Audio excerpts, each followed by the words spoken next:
ARS study circle में स्वागत है आपका। उम्मीद करते हैं आप लोग अच्छे होंगे। हम लोग एसिड बेस एंड सॉल्ट देख रहे थे। जैसा कि मैंने आप लोगों को बताया था कि सॉल्ट NaCl के माध्यम से हम लोग बहुत सारे प्रोडक्ट्स बना सकते हैं। उनमें से एक है सोडियम हाइड्रोक्साइड। तो आज के क्लास में हम लोग जानेंगे कि सोडियम हाइड्रोक्साइड से साल्ट से हम लोग सोडियम हाइड्रोक्साइड कैसे प्राप्त करते हैं। जैसा कि आप लोगों को पता होगा कि सोडियम हाइड्रोक्साइड का फॉर्मूला क्या होता है, NaOH। ये आपका सोडियम हाइड्रोक्साइड का फॉर्मूला है। ओके, तो ये एक्चुअली हम कैसे प्रिपेयर करेंगे इसके बारे में आज हम जानेंगे कि भाई सोडियम हाइड्रोक्साइड कैसे बनाया जाता है, इसके यूजेस को देखेंगे। ओके, तो देखिए क्या कहा जा रहा है कि सोडियम हाइड्रोक्साइड को क्या कहते हैं हम लोग, कॉस्टिक सोडा के नाम से भी जानते हैं। तो आप लोगों को ध्यान में रखना है कि कॉस्टिक सोडा ही एक्चुअली क्या है, NaOH है। ठीक है ना। कहीं भी लिखा मिल जाए कि भाई कॉस्टिक सोडा क्या होता है या उसका फॉर्मूला क्या होता है, तो किसको समझना है, sodium hydroxide. Sodium hydroxide just क्या है, एक कॉस्टिक सोडा है। कॉस्टिक सोडा को हम लोग क्या बोलते हैं, सोडियम हाइड्रोक्साइड, जिसका फॉर्मूला आपका NaOH होता है। देखिए इसमें एक प्रॉपर्टीज है, क्या है, तो it's corrosive action on animal and vegetable tissues. Actually जो कॉस्टिक सोडा बोलते हैं, एक्चुअली किस लिए बोलते हैं कि इसका कोरोसिव एक्शन होता है किसके ऊपर, भाई एनिमल और वेजिटेबल्स टिश्यूज के ऊपर होता है। ठीक है ना। कोरोसिव एक्शन समझ में तो आ रहा होगा। कोरोजन मतलब डीके, किसी भी टिश्यूज को डीके कर देना, खराब कर देना, बर्बाद कर देना। तो एनिमल और वेजिटेबल का जो टिश्यू है वो क्या होता है, कोरोसिव एक्शन होता है किसके ऊपर, तो भाई एनिमल और वेजिटेबल टिश्यूज के ऊपर। किसके द्वारा, तो कॉस्टिक सोडा के द्वारा, यानी सोडियम हाइड्रोक्साइड के द्वारा। ओके, देखिए आगे क्या कहा गया है कि how is the sodium hydroxide obtained from salt. अब आपसे बोला गया कि भाई sodium hydroxide common salt NaCl, ठीक है ना। कॉमन साल्ट क्या होता है, एक्चुअली NaCl होता है। तो इस कॉमन साल्ट से हम लोग कैसे sodium NaCl, this is your common salt. ठीक है ना। सॉल्ट बहुत होता है लेकिन कॉमन सॉल्ट जब भी आए तो NaCl समझना है। तो कॉमन सॉल्ट NaCl से हम लोग कैसे सोडियम हाइड्रोक्साइड ऑब्टेन करेंगे इसके बारे में जानते हैं। तो सोडियम हाइड्रोक्साइड ये प्रिपेयर कैसे होता है, तो इलेक्ट्रोलाइसिस ऑफ 20%। देखिए ध्यान समझिएगा, हम किस टर्म का यूज कर रहे हैं, इलेक्ट्रोलाइसिस। याद आ रहा है इलेक्ट्रोलाइसिस, इस टर्म का यूज हम कब करते थे, डिकम्पोजिशन रिएक्शन। चैप्टर नंबर 1 में हम लोगों ने डिकम्पोजिशन रिएक्शन को देखा था, जिसमें फोटोकेमिकल, इलेक्ट्रोलाइसिस और भी बहुत सारे हम लोग देखे थे। ठीक है ना। तो इलेक्ट्रोलाइसिस ये क्या है, डिकम्पोजिशन होने वाला है किसका, तो of 20% common salt solution. Common salt solution को ही ब्राइन सॉल्यूशन के नाम से जाना जाता है। ब्राइन एक्चुअली क्या होता है, ब्राइन सॉल्यूशन, जब NaCl को आप क्या करेंगे, वाटर में डिजॉल्व कर देंगे तो ये आपका ब्राइन सॉल्यूशन कहलाएगा। ठीक है ना। ये क्या है आपका ब्राइन सॉल्यूशन। ओके, तो ये ब्राइन सॉल्यूशन है। तो अब इस ब्राइन सॉल्यूशन का इलेक्ट्रोलाइसिस किया जाएगा। क्या किया जाएगा, इलेक्ट्रोलाइसिस किया जाएगा। इसी प्रोसेस को क्या बोलते हैं, क्लोर अल्कली प्रोसेस। ठीक है ना। क्या बोलते हैं, क्लोर अल्कली प्रोसेस। कंफ्यूज नहीं होना है। क्लोर अल्कली प्रोसेस क्या है आपका, जब हम इलेक्ट्रोलाइसिस करेंगे किसका, ब्राइन सॉल्यूशन का, इसी प्रोसेस का क्या नाम दिया गया है, यानी ब्राइन सॉल्यूशन का इलेक्ट्रोलाइसिस ही क्या है एक्चुअली आपका क्लोर अल्कली प्रोसेस है। क्यों, because of the product formed, जो प्रोडक्ट बनता है इसमें आपका एक क्लोरीन एज ए प्रोडक्ट और सोडियम हाइड्रोक्साइड। ठीक है ना। तो chlorine as a by product, ये आपका मेन प्रोडक्ट है। जो सोडियम हाइड्रोक्साइड है ये मेरा मेन प्रोडक्ट है। ऑप्टेन तो यही करना था, मेन प्रोडक्ट है ये मेरा।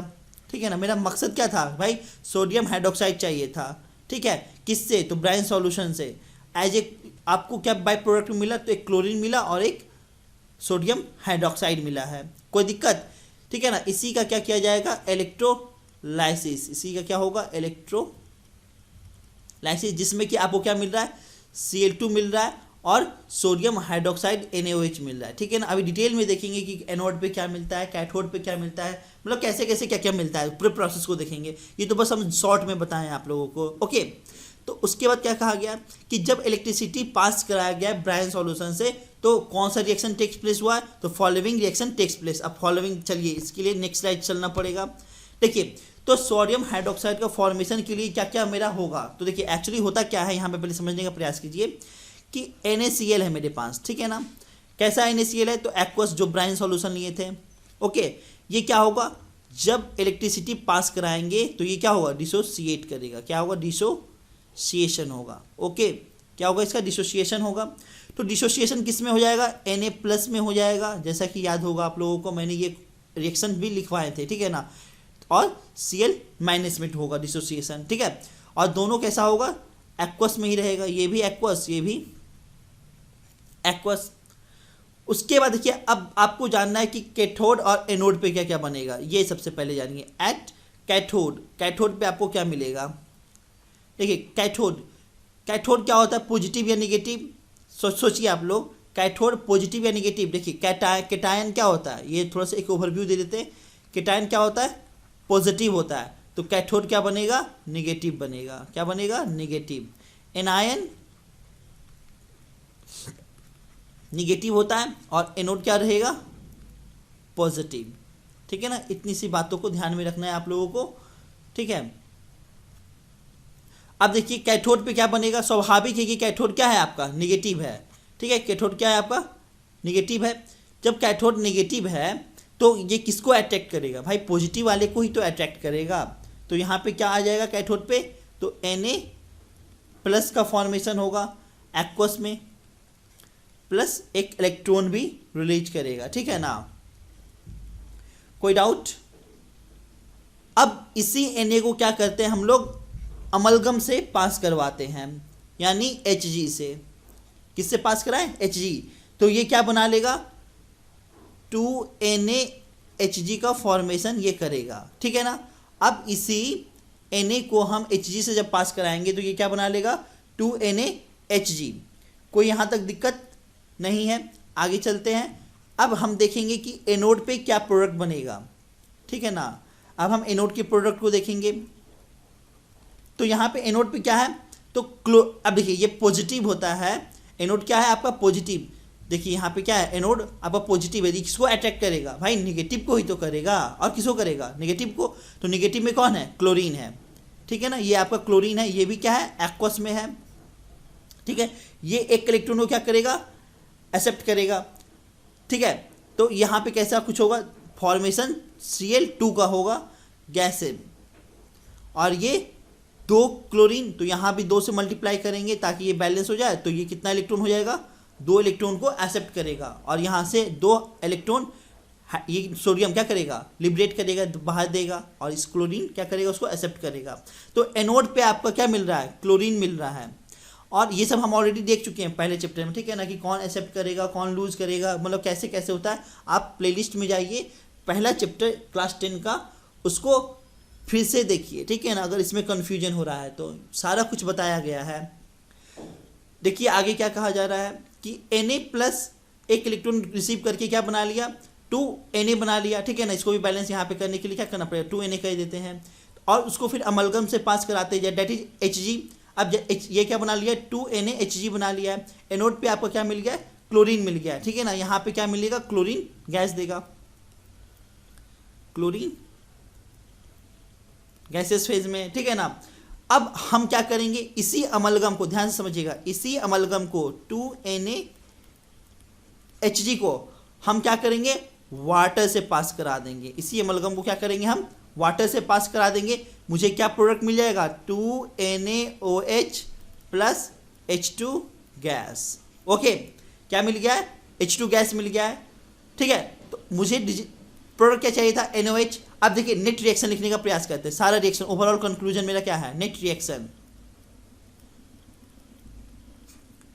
देखिए नेट हो क्या रहा है, 2Na+ plus 2Cl- plus 2H2O, ठीक है ना। जब इसका इलेक्ट्रोलाइसिस किया गया, ठीक है, तो क्या बन गया आपका, 2NaOH plus Cl2 gas anode पे जो कि मिला हमें, और H2 गैस मिला है, ठीक है। और एक रिएक्शन क्या है आपका, तो 2NaCl प्लस 2H2O। ओवरऑल हम ऐसे लिख देंगे, इलेक्ट्रोलाइसिस किए हैं इसका, क्या मिलेगा, 2NaOH plus Cl2 plus H2 gas. देखिए नेट रिएक्शन आपका यही है, मेरा कहने का मतलब, ठीक है। 2NaCl और वाटर को जब पास कराएंगे तो मुझे क्या मिलेगा, 2NaOH Cl2 और H2 गैस मिलेगा। कोई दिक्कत है इस स्लाइड को समझने में, देख लीजिए, ध्यान से समझ लीजिए। हम एक बार फिर से ओवरऑल बता देते हैं। देखिए मेरा काम क्या था, पहले NaCl को डिसोसिएट करना था, ठीक है ना। NaCl को डिसोसिएट, ये एक ओवरव्यू दिए कि कैसे कैसे रिएक्शन एनोड पे क्या जा रहा है, कैथोड पे क्या जा रहा है। हो बस ये जो फाइनल रिएक्शन लिखे लास्ट में यही मेन हो रहा है, ठीक है ना। यही आपका मेन रिएक्शन है कि 2NaCl को 2H2O से पास कराए हैं, इलेक्ट्रोलाइसिस किए हैं, तो मुझे क्या मिल गया है, NaOH मिल गया है, Cl2 मिल गया और H2 गैस मिल गया है। ओके, तो ये मेरा मेन रिएक्शन है। अब प्रोसेस कैसे कैसे होता है, तो देखिए एक्चुअली NaCl क्या होता है, जब डिसोसिएशन होता है तो Na प्लस और Cl माइनस से टूट जाता है। अब एनोड और कैथोड पे क्या मिलता है, तो जो कैथोड पे मिलेगा वो क्या मिलेगा, 2Na प्लस एक इलेक्ट्रॉन, उसको हम अमलगम Hg, ठीक है ना, मरकरी से पास करा देंगे तो 2NaHg बन जाएगा। एनोड पे हमें Cl2 मिल गया है। अब ओवरऑल ऐड करेंगे, देखिए यही नेट रिएक्शन है, ये भी यहाँ पे 2NaHg आपस में वाटर के साथ मिलकर क्या बना रहा है, 2NaOH बना रहा है और H2 गैस बना रहा है। ओवरऑल रिएक्शन आप डायरेक्ट यहाँ पे लिखिए, ठीक है ना। अगर ये स्टेप ना भी लिखे तो भी चलेगा, ठीक है। तो फाइनल नेट रिएक्शन यहाँ पे आपको लिखना पड़ेगा कि जब 2NaCl को हम H2O से पास कराएंगे तो आपका सोडियम हाइड्रोक्साइड, क्लोरीन गैस और H2 गैस मिलेगा, ठीक है ना। आप लोगों को इतना ध्यान में रखना है कि NaOH का फॉर्मेशन कैसे हो रहा है। अगर एग्जाम में आता है कि हाउ सोडियम हाइड्रोक्साइड फॉर्म्ड, ठीक है ना, अगर आपको एग्जाम में पूछा जाता है कि सोडियम हाइड्रोक्साइड कैसे बनता है तो आपको नेट रिएक्शन देना पड़ेगा, जो आपको ये तीन दिख रहा है ऊपर में, ठीक है ना। NaCl एनोड पे, कैथोड पे क्या बनेगा, एनोड पे क्या बनेगा, और नेट रिएक्शन। कम से कम एनोड और कैथोड के प्रोडक्ट को आपको लिखना अनिवार्य है, ठीक है ना। यहाँ पे यहाँ तक लिखेंगे, फिर आप ओवरऑल लिखिए, चाहे ये अमलगम से पास 2NaHg से पास करा, H2O को पास कर, H2O और 2NaHg को पास कराएंगे तो आपका क्या बन जाएगा, NaOH सोडियम हाइड्रोक्साइड और H2 गैस बन जाएगा, ठीक है ना। तो इतना आपको लिखना पड़ेगा एग्जामिनेशन हॉल में, ठीक है। आगे बढ़ा जाए। अब देखिए क्या कह रहा है आगे, what are the by products obtain during the preparation of sodium hydroxide. तो सोडियम हाइड्रोक्साइड में क्या क्या बाई प्रोडक्ट बन रहा था, अभी जस्ट आप इससे पहले क्या देखे थे कि मेरा काम का क्या चीज़ है, NaOH काम का है, और बाई प्रोडक्ट मतलब जो बच गया, जो मेरे काम का फिलहाल तो नहीं है, Cl2 और H2 क्या है, मेरा बाई प्रोडक्ट है यहाँ पर, और 2NaOH जो दिखाई दे रहा है आपको लोग को, सोडियम हाइड्रोक्साइड, वो मेरा एज ए मेन प्रोडक्ट है। तो यहाँ पे क्या कहा गया है कि जो इलेक्ट्रोलाइसिस हम किए हैं कॉमन साल्ट का, वो क्या क्या दे रहा है, सोडियम हाइड्रोक्साइड, क्लोरीन, हाइड्रोजन, जिसमें से ये आपका क्या है, मेन प्रोडक्ट है। बाकी Cl2 और H2 ये दोनों क्या है आपका, Cl2 और H2 ये दोनों बाई प्रोडक्ट हैं आपके, ओके। और ये केमिकल्स काफ़ी इंपॉर्टेंट है इंडस्ट्री पॉइंट ऑफ व्यू से, ठीक है ना। इन सभी का हम लोग प्रॉपर वे में यूज करते हैं। तो मेन यूज हम देखेंगे सोडियम हाइड्रोक्साइड, क्लोरीन और हाइड्रोजन। ऐसा नहीं कि जो बाय प्रोडक्ट बना है उसको उठा के फेंक देंगे, ठीक है ना, उसका भी एप्लीकेशन होगा। लेकिन मेरा मेन मकसद बनाना क्या था, सोडियम हाइड्रोक्साइड बनाना था। सोडियम हाइड्रोक्साइड बन तो गया, लेकिन साथ में साथ क्या दे दिया, ये हमें क्लोरीन दे दिया है और हाइड्रोजन भी दे दिया है। भाई जब दिया है तो कुछ ना कुछ तो एप्लीकेशन होगा ही होगा। तो आइए उसके यूजेस के बारे में हम लोग देखते हैं, ओके। देखिए यूजेस के बारे में है, जो हाइड्रोजन H2 ऑब्टेन हुआ है वो कहाँ यूज होगा, देखिए कितना बड़ा यूज हो गया है। H2 जो बना है हमें, उसका यूज कहाँ हो रहा है, as a fuel in rocket and fuel cell, ठीक है ना। फ्यूल सेल में यूज होता है और रॉकेट में फ्यूल का काम करता है। फिर आपका H2 का काम कहाँ हो रहा है, तो इसी H2 से हम लोग क्या बना रहे हैं, अमोनिया। अमोनिया याद है कैसे, ही देखिए एक बार, 2N2 और H2 को पास करा देते थे तो क्या बन जाता था, 2NH3, और यहाँ पे क्या होगा, बैलेंस के लिए 3, यह अमोनिया बन जाता था। तो एक्चुअली N2 और H2 को पास कराने पे ये अमोनिया बनता है, ठीक है ना, 2NH3। तो यहाँ पर मैन्युफैक्चर ऑफ अमोनिया, और अमोनिया क्या करता है, अमोनिया से हम लोग फर्टिलाइजेशन बनाने का काम करते हैं, फर्टिलाइजर बनता है, ठीक है ना। जितना भी फर्टिलाइजर देखते हैं केमिकल फर्टिलाइजर, वो अमोनिया का यूज करके ही हम लोग केमिकल फर्टिलाइजर बनाते हैं, ठीक है ना। अब आपका क्या है, क्लोरीन। तो क्लोरीन का एप्लीकेशन क्या है, तो देखिए chlorine for water treatment. Water treatment, अगर वाटर, देखिए क्या करता, दिखता है कि क्लोरीन पाउडर को छिड़का जाता है जहाँ पे गंदगी होती है, चाहे वाटर को अगर ट्रीट करना है, नाला का पानी है उसको अगर थोड़ा मतलब कीटाणु रहित बनाना है, बैक्टीरिया रहित बनाना है, तो क्या करेंगे वहाँ पर क्लोरीन पाउडर को छिड़केंगे। तो वहाँ पे क्लोरीन पाउडर बनाते हैं हम लोग क्लोरीन से, जो कि वाटर ट्रीटमेंट के लिए हेल्पफुल है। फिर फॉर मैन्युफैक्चर ऑफ पीवीसी, जब पीवीसी बनता है, ठीक है ना, पॉलीविनाइल क्लोराइड, ठीक है, इसका फुल फॉर्म होता है, पीवीसी का फुल फॉर्म क्या होता है देख लीजिए यहाँ पर, पीवीसी का जो फुल फॉर्म होता है पॉलीविनाइल क्लोराइड, ठीक है ना। तो पीवीसी बनाने में इसका मैन्युफैक्चर करते हैं। For manufacturing of bleaching powder, bleaching powder जो बनाते हैं हम लोग, ठीक है ना, ब्लीचिंग पाउडर जो भी जस्ट बता रहे थे, तो ब्लीचिंग पाउडर बनाने में ये हेल्पफुल है। फॉर मैन्युफैक्चरिंग ऑफ पेस्टिसाइड्स, जो पेस्टिसाइड्स वगैरह बनता है आपका, उसमें क्लोरीन का बहुत बड़ा रोल होता है, ठीक है ना।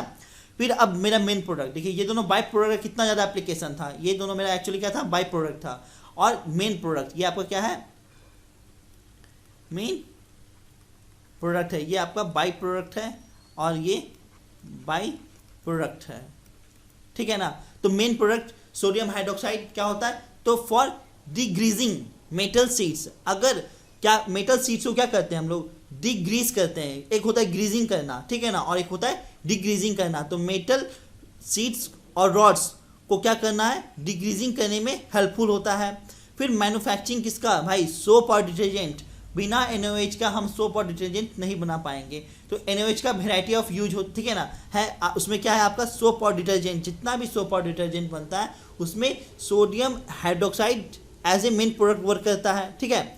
फिर आपको क्या कह रहा है कि in the synthesis of artificial fibres, paper ETC, तो जितना भी आर्टिफिशियल फाइबर पेपर्स बनता है वो आपका सोडियम हाइड्रोक्साइड के हेल्प से ही बन पाता है, ठीक है ना। टेक्सटाइल इंडस्ट्री में हम लोग वैरायटी ऑफ यूजेस है किसका, तो सोडियम हाइड्रोक्साइड का। तो इतना में से 2-4 पॉइंट आप लोग याद रखिए, अगर एग्जामिनेशन में आता है सोडियम हाइड्रोक्साइड के बारे में लिखने के लिए तो आप लोगों को पूरी बातें लिखनी पड़ेगी, ठीक है ना, कि सोडियम हाइड्रोक्साइड कैसे बनता है, एनोड पे क्या बनता है, कैथोड पे क्या बनता है, मेन प्रोडक्ट क्या है, नहीं है, बाय प्रोडक्ट क्या है, उनके एप्लीकेशंस। इसी तरीके से मार्क्स आपको फुल आउट ऑफ फुल आएंगे, ठीक है ना। तो हर एक क्वेश्चंस को आपको अच्छे से मतलब बनाते जाना है एग्जामिनेशन हॉल में। उसके बाद देखिए क्या कहता है, तो हम लोग सोडियम हाइड्रोक्साइड आज देखें, नेक्स्ट क्लास में हम लोग ब्लीचिंग पाउडर के बारे में जानेंगे। तो और हम कोशिश करेंगे कि आप लोगों को ट्रिगोमेट्री जो कि अभी छूटा हुआ है, तो प्रयास करेंगे नेक्स्ट क्लास में आप लोगों को ट्रिगो का क्वेश्चंस करवाया जाए, ठीक है। ट्रिगोमेट्री में बस 2 ही चैप्टर छूट रहा है, जिसमें कि एक क्या है, तो एक आइडेंटिटीज़ है और दूसरा क्या है, तो आपका हाइट एंड डिस्टेंस है। बहुत ही जल्द हम ये दोनों वीडियो आप लोगों को पेश करेंगे, NCERT का सारा क्वेश्चन एक अच्छे से एक्सप्लेनेशन के साथ। ओके, तो आज के लिए धन्यवाद। Please share, subscribe and like our video. Thank you.